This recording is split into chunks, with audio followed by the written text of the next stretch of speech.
Okay. I think my flippers are on the right feet. Hey, Smartypants, what an amazing sunset. And guess where we are? On a boat, in the middle of the ocean. And don't worry, you know I'm always with a friend on my adventures. Joining me today is Mark.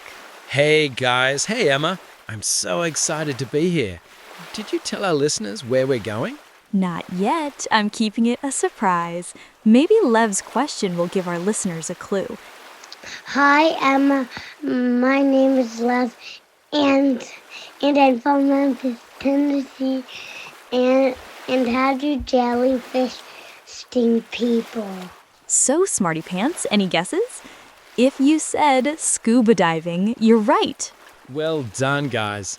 Emma, you'll see there's nothing like a calm evening dive to swim, or better yet, float with some jellies. And just wait to learn all about them. You guys will be amazed. I can't wait. Okay, Smartypants, masks on, regulators in, deep breath, let's dive.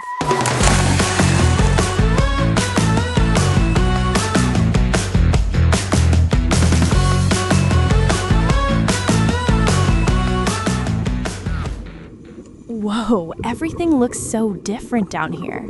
Just like anywhere else, at night the ocean gets a lot quieter.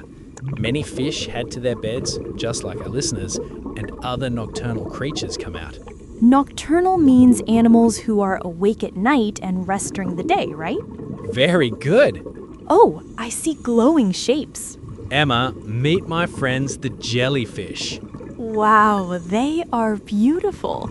They actually look like floating umbrellas. That's a good way to describe them. Round, soft, and some have some very cool colors. Many jellyfish make their own light. It's called bioluminescence, and they use it to communicate with each other and scare off predators. Just like the creatures we met in our deep sea episode, these guys also have their own built-in headlights. So cool. And they look like they're pumping water like little engines. Where are they trying to go? Well, jellyfish usually come out at night and swim around to catch something to eat, but they're not really swimming like we would see fish swimming. They're kind of swimming and kind of floating. I'll explain. Their bellies look like they're breathing in and out just like us. We fill our body with air when we breathe, and jellyfish suck in and push out water, which propels them forward. But you said they also float. Well, yes. Jellyfish mostly go with the flow more than swim. The ocean's waves and currents do most of the traveling for them. Jellyfish are great drifters. They let the ocean carry them wherever it's going. So they're like underwater balloons with a plan? More like underwater balloons with no plan, and that's their plan.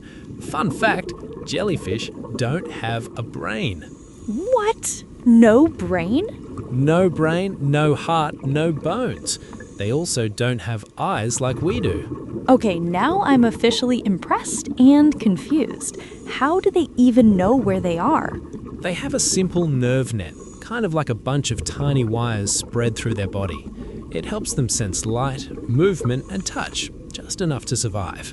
So they're basically floating balloons with electric wires that feel things. Now you're getting it.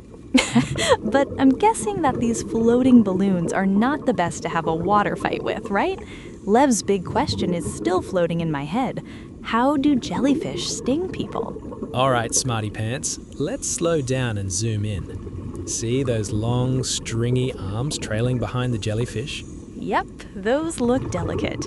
And also like something I should definitely not hug. Good instinct. Those are called tentacles. And all along those tentacles are thousands, sometimes hundreds of thousands of teeny tiny stingers. More than sprinkles on my birthday cupcake? Way more. Those stingers are called nematocysts. Oh, well, never mind. I'm just going to call them tiny troublemakers. Fair enough. Each nematocyst is like a microscopic spring-loaded dart. A dart. So to add to what I said before, jellyfish are floating balloons with electric wires that also throw darts. That is painting quite the picture. When something brushes against a tentacle, zap, the nematocysts fire automatically. Automatically? So the jellyfish doesn't even decide? Exactly. Jellyfish don't think, plan, or get angry. Touch equals trigger. So when someone gets stung, it's really an accident? Most of the time, yes. The sting helps jellyfish catch food and protect themselves, not chase swimmers. Okay, Smartypants, new ocean rule. Look with your eyes, not with your hands. Definitely a good rule to remember, guys. Jellyfish feel so ancient and mysterious. How long have they even been around? Want to guess, Smartypants? I know it's going to be a long time. Okay, I'll give it to you. Over 500 million years. Wait, that's older than dinosaurs. Much older. Jellyfish were floating in Earth's oceans before dinosaurs, before trees, before most animals on land. They were one of the first animals to freely swim in the ocean. And here's a really wild fact. There's a jellyfish called the immortal jellyfish. Immortal? So it can live forever? Yep. When it gets old or hurt, it can turn back into a baby jellyfish again. So it just resets its life? Exactly. As long as nothing eats it, it can keep starting over. Okay, that officially makes that jelly a superhero. Yep, and maybe another jelly superhero is the Hulk of the jellyfish, a real-life giant. Whoa, a giant? The largest jelly is the lion's mane jellyfish. Its tentacles can be longer than a blue whale, over 30 meters. That's almost 100 feet. That's longer than 3 school buses. Which is why divers admire them from a safe distance. Smartypants, remind me never to high-five a lion's mane jellyfish. Wise choice, Emma. All right, Mark, before we head back up, do we have something our listeners can try at home? Oh, we sure do. Yes, home experiment time. Okay, Smartypants, next time you are doing a bath or have a big bowl of water, grab a clear plastic bag or a balloon, fill it with water and tie it gently.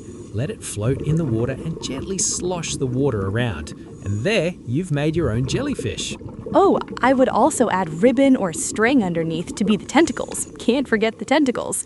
But remember, these ones are friendly. No stinging allowed. Totally. And what's cool is you'll see just how jellies really get moved around in the ocean, which leads me to my next request from our listeners. I know our listeners are great at giving a hand. How can we help?